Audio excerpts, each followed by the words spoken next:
Normal Kolkata style egg roll, egg chicken roll তো তোমরা সকলেই খেয়েছো, কিন্তু আজ আমি তোমাদের জন্য শেয়ার করব চিকেন টিক্কা রোলের একটা দারুণ রেসিপি, যেটা তোমরা বাড়িতে খুব সহজেই বানিয়ে নিতে পারবে আর খেতে কিন্তু হয় অসাধারণ। তাহলে চলো রেসিপিটা শুরু করে ফেলি। আর আমি সুস্মিতা তোমাদেরকে আমার চ্যানেল ইয়ামিটস বাংলাতে স্বাগত জানাই। এই রেসিপিটার জন্য প্রথমেই আমি এখানে নিয়ে নিয়েছি প্রায় 250 গ্রাম মতো ছোট ছোট টুকরো করে কাটা বোনলেস চিকেন। এবার এর মধ্যে দিয়ে দেব 1 চামচ পরিমাণ আদা বাটা, 1 চামচ পরিমাণ রসুন বাটা, স্বাদ অনুযায়ী নুন, 1/2 চামচ পরিমাণ গোলমরিচের গুঁড়ো, 1/2 চামচ পরিমাণ চিনি, 1 টেবিল চামচ পরিমাণ কাশ্মীরি লাল লঙ্কার গুঁড়ো, 1/2 চামচ পরিমাণ জিরে গুঁড়ো, 1/2 চামচ পরিমাণ ধনে গুঁড়ো, 1/2 চামচ পরিমাণ গরম মশলার গুঁড়ো, আর দিয়ে দেব 2 চামচ পরিমাণ লেবুর রস, আর দিয়ে দেব 1/4 চামচ পরিমাণ চাট মশলা, প্রায় 2 থেকে 3 টেবিল চামচ পরিমাণ টক দই, আর প্রায় 1 টেবিল চামচ পরিমাণ মিহি করে কুচনো ধনেপাতা আর পুদিনা পাতা, আর প্রায় 2 টেবিল চামচ পরিমাণ সর্ষের তেল। এবার আমাদের এই চিকেনটার সাথে সমস্ত কিছুকে ভালো মতো একবার মাখিয়ে নিতে হবে। তোমরা দেখো চিকেনের গায়ে কিন্তু সমস্ত কিছু ভালো মতো মাখানো হয়ে গেছে। এবার আমি এই চিকেনটাকে ম্যারিনেট হওয়ার জন্য রেখে দেবো কমপক্ষে 1/2 ঘন্টা। তোমরা এই চিকেনটাকে ওভারনাইট ফ্রিজে ম্যারিনেট করেও রাখতে পারো। এবার আমি অন্যদিকে গ্যাস জ্বালিয়ে একটা ফ্রাইং প্যান বসিয়ে দিলাম, আর তার মধ্যে দিয়ে দিলাম প্রায় 2 টেবিল চামচ পরিমাণ সাদা তেল।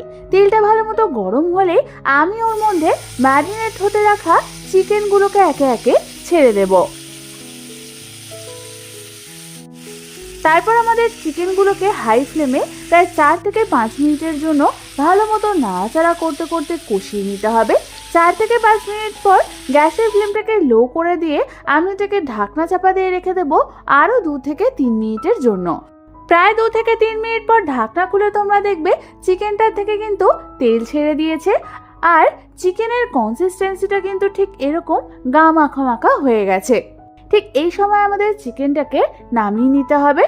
এবার চিকেনটাকে সরিয়ে রেখে আমাদের একটা গ্রিন চাটনি বানিয়ে নিতে হবে।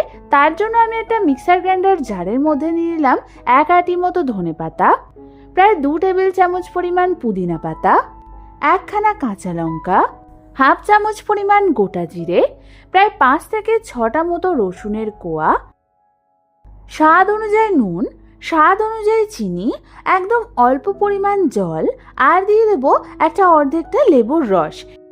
এবার আমাদের এই সমস্ত কিছুরই একটা স্মুথ পেস্ট বানিয়ে নিতে হবে। তোমরা দেখো আমাদের পেস্টটা কিন্তু একদম রেডি হয়ে গেছে। এবার আমি অন্যদিকে একটা বাটির মধ্যে নিয়ে নিয়েছি প্রায় 1/2 কাপ পরিমাণ টক দই। এবার এই টক দইয়ের মধ্যে আমি বানিয়ে রাখা এই পেস্টটাকে দিয়ে দেব। এবার এই টক দইটার সাথে পেস্টটাকে আমাদের ভালো মতো নাড়াচাড়া করে করে মিশিয়ে নিতে হবে। ভালো মতো মিশিয়ে নিয়ে তোমরা এর টেস্টটা দেখে নেবে নুন মিষ্টিটা ঠিক আছে কিনা। ব্যাস, তাহলে কিন্তু আমাদের গ্রিন চাটনিটা একদম রেডি হয়ে যাবে। এবার আমি অন্যদিকে রোলের জন্য যে লাচ্ছা পরোটাটা হয় সেটা ভেজে নেব। আমি এই রেসিপিতে লাচ্ছা পরোটাটা আলাদা করে বানানো দেখাইনি, কারণ আমার চ্যানেলে অলরেডি লাচ্ছা পরোটার রেসিপি দেওয়া আছে। আমি লিংক দিয়ে দেবো, তোমরা গিয়ে দেখে নিতে পারো। লাচ্ছা পরোটাটা ভালো মতো তেল দিয়ে 2 সাইড ভাজা হয়ে গেলে এবার আমি এটাকে একটা অন্য পাত্রে নামিয়ে নিলাম। এবার আমাদের রোলটাকে বানিয়ে নিতে হবে। তার জন্যই প্রথমে আমি এই লাচ্ছার পরোটার ওপর দিয়ে দেবো 2 চামচ পরিমাণ বানিয়ে রাখা গ্রিন চাটনি। চাটনিটাকে ভালো মতো স্প্রেড করে দিয়ে আমি এর মধ্যে দিয়ে দেবো বানিয়ে রাখা চিকেনের কিছুটা পরিমাণ চিকেনগুলোকে ভালো মতো সাজিয়ে নেওয়ার পর আমি এর ওপর দিয়ে দেব কিছুটা পরিমাণ কুচনো পেঁয়াজ।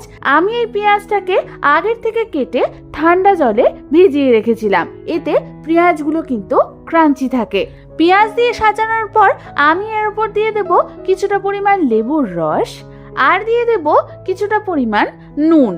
সমস্ত কিছু দেওয়া হয়ে গেলে এবার পরোটাটাকে ঠিক এইভাবে রোল করে একটা কাগজের সাহায্যে আমাদের এটাকে সিল করে দিতে হবে, ঠিক যেমন আমরা এগ রোল র্যাপ করি ঠিক সেই রকম।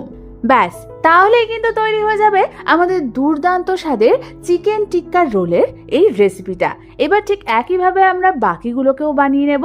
কি দেখেই খেতে ইচ্ছা করছে তো? তাহলে আর দেরি না করে বাড়িতে ঝটপট এটা বানিয়ে ফেলো। আর রেসিপিটা ভালো লেগে থাকলে একটা লাইক অবশ্যই করে দিও, আর আমার চ্যানেলটাকে সাবস্ক্রাইব করতে কিন্তু একদম ভুলো না। আজ তাহলে এই পর্যন্তই, আমি আবার চলে আসবো তোমাদের কাছে নতুন কোনো রেসিপি নিয়ে।